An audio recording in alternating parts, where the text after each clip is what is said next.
12번. 자, 드디어 유전 문제가 나오기 시작했습니다. 사람의 유전 형질이래요. 가부터 다. 세 가지 남았네요. 에 대한 자료이다. 자, 뭘 보여주고 있는지 한번 분석을 해봅시다. 이 세 가지를 결정하는 유전자는 모두 상염색체에 있대요. 가는 라지 A, 스몰 a에 의해서, 나는 BB에 의해서, 다는 DD에 의해서 결정이 된대요. 그런데 그들은 각 유전자형에서 대문자로 표시되는 대립 유전자가 소문자 대비 완전 우성인 게 두 가지가 있대요.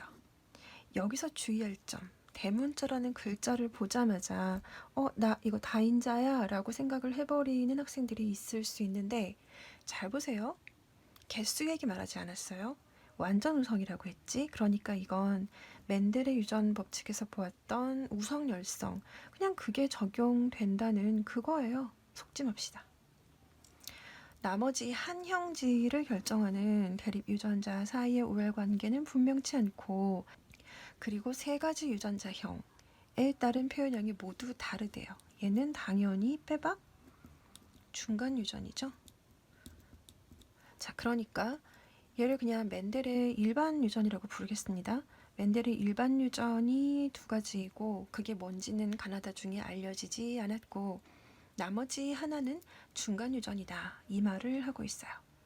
자, 그리고 구체적인 게 이제 나왔는데, 유전자형이 요렇게 생긴 기억이라는 아버지와 또 요렇게 생긴 어머니 사이에서 자손 A가 태어날 때 그에게서 나타날 수 있는 표현형이 8가지다 라고 했는데, 이런 문제 별로 좋아하지 않는 학생들이 많겠지만, 이런 몇 가지란 얘기 나오면 이게 바로 빅힌트예요.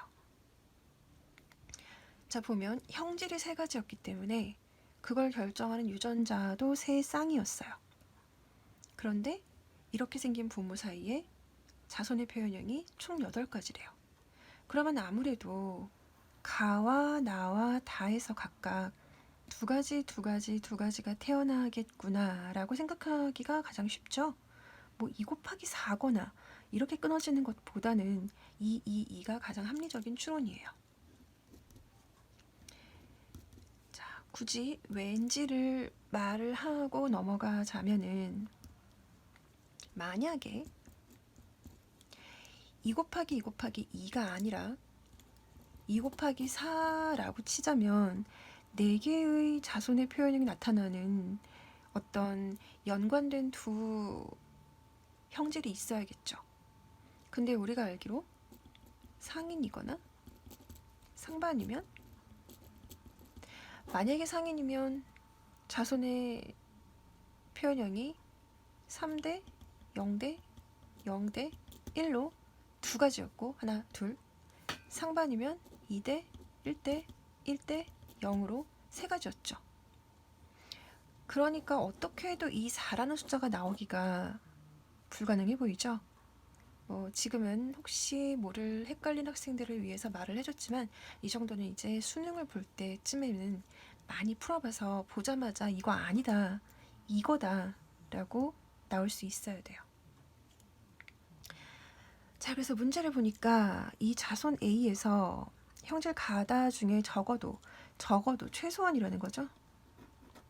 2가지 형질에 대한 표현형이 아버지 기억과 같을 확률은 이라고 했는데, 이것은 형질에 대한 파악이 끝난 후에야 풀 수 있겠습니다. 그래서 한번 분석을 해보자면, 자, 아버지는 형질이 유전형이 이랬어요. 라스의 라스. 그리고 그의 아내인 어머니는 라스의 라라의 스스였어요. 그들의 자손인 A가 표현형이 8가지니까 이것은 여기 써놓은 대로 일 거라고 추론이 가능하고요. 여기서 알 수 있는 사실은 가부터 다까지가 독립일 거라는 겁니다.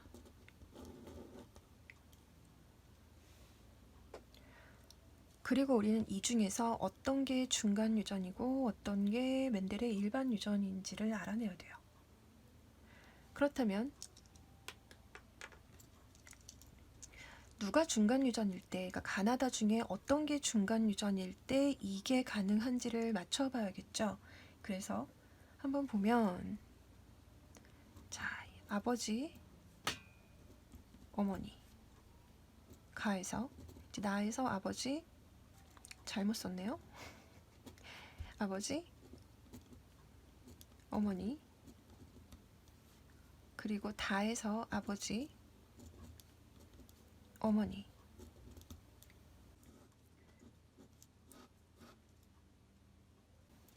자, 그들에게서 나타날 수 있는 자손의 표현형을 각각 한번 만들어 봅시다. 만약에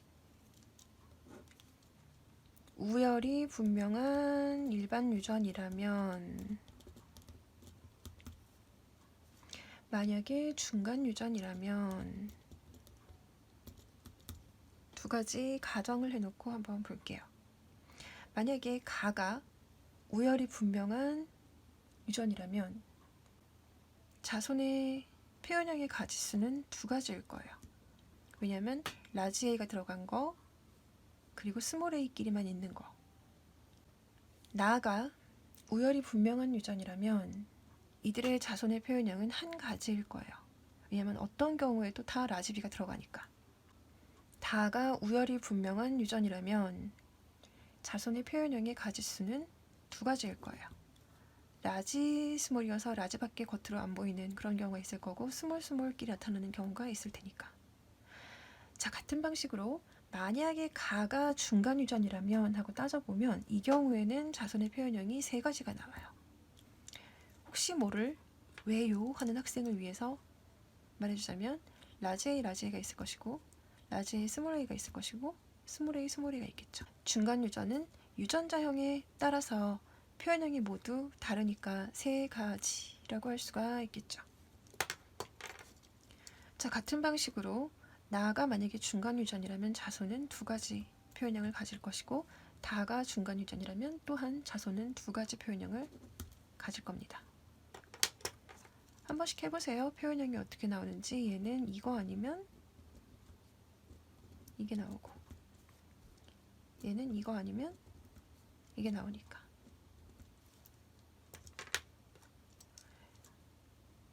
그래서 만약에 우열이 분명하다면 얘는 라지비만 겉으로 보일 것이고 중간 유전이면 둘이 다를 것이고 우열 분명하다면 라지 D 그리고 스몰 dd가 보일 것이고 중간 유전이어도 서로 다를 것이고. 자, 그러면 이들이 어떻게 조합이 되어야 2 곱하기 2 곱하기 2 하여 8가지라는 자손의 표현형의 가지수를 충족하느냐 라고 보면 얘는 아니죠. 지금 3 들어가면 안 돼요. 그러면 셋이 동시에 하나만 중간 유전이면서 2가 들어간 애는 얘, 그리고 얘. 가와 다가 우열이 분명하고 나가 중간 유전인 경우밖에 없습니다. 이렇게 딱 머릿속에 집어넣으시고요. 이제 다 이해를 했죠? 문제를 봅시다. 이 세 가지 형질 중에 적어도 두 가지 형질에 대한 표현형이 아버지인 기억과 같아야 한다고 했어요. 자, 이렇게 뭐와 같을이라고 하는 것은 바로 좀 알아보기 쉽게 써주시면 가장 좋습니다. 기억과 같으려면요, 가는 라지 A가 들어가면 되고요. 옆엔 뭐가 오든 상관이 없고요. 나는 라지 B 스몰 B여야 하고요. 다는 라지 D만 오면 됩니다. 자, 그러면 위에 썼던 자료를 한번 활용해 봅시다. 둘이 결혼해서 가형질이 기억처럼 A 블랭크가 될 수 있는 확률은 4분의 3이에요. 하나, 얘가 두 개 나올까? 둘, 셋이니까요. 얘가 나올 확률은 둘 중 하나니까 2분의 1이에요. 그리고 또 둘이 결혼해서 다가 라지 D 블랭크가 나올 확률은 둘 중에 하나니까 2분의 1이에요. 여기서는 이것은 모두 아버지 기억과 표현형이 같을 확률, 같을 확률, 같을 확률을 따로 계산해 놓은 것입니다. 자, 그러면 이제 우리가 할 일은 뭘까요? 적어도 두 가지가 기억과 같은 게 어떤 건지 모든 경우의 수를 해봐야겠죠? 자, 그럼 거기에는 어떤 경우가 있냐면요. 가와 나가 일치하고 다는 일치하지 않을 경우가 있을 것이고, 또 가와 다가 일치하고 나는 일치하지 않을 경우가 있을 것이고, 나다가 일치하고 표현형이 가는 다를 경우가 있겠죠. 근데 이게 끝이 아니고요. 가나다가 다 아버지하고 동일할 경우도 따져줘야죠. 왜냐하면 적어도 두 가지가 같을 확률을 물었으니까 셋 다 같을 확률도 집어넣어줘야지 답이 되는 거잖아요. 그죠? 그래서 이걸 풀어보면 자, 가와 나가 다 같을 확률 4분의 3, 2분의 1, 그리고 다가 다를 확률도 나머지 반이니까 넣어줘야죠. 마찬가지로 지금 이건 똑같습니다. 가가 같고 다가 같고 나는 다를 확률도 또다시 2분의 1 곱해줘. 자, 그리고 나다가 일치할 확률 하고 가가 다를 확률은 같은 확률을 뺀 4분의 1이죠. 곱해주고, 그리고 셋 다 같은 확률은 또다시 이런 식으로 해주면 되죠. 4분의 3에 2분의 1에 2분의 1 계산하면은 얘 16분의 3 나오죠? 똑같죠? 얘도 똑같죠? 얘만 16분의 1이죠?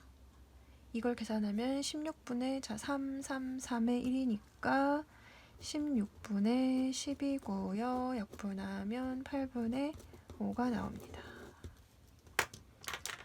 답은 8분의 5, 2번. 끝.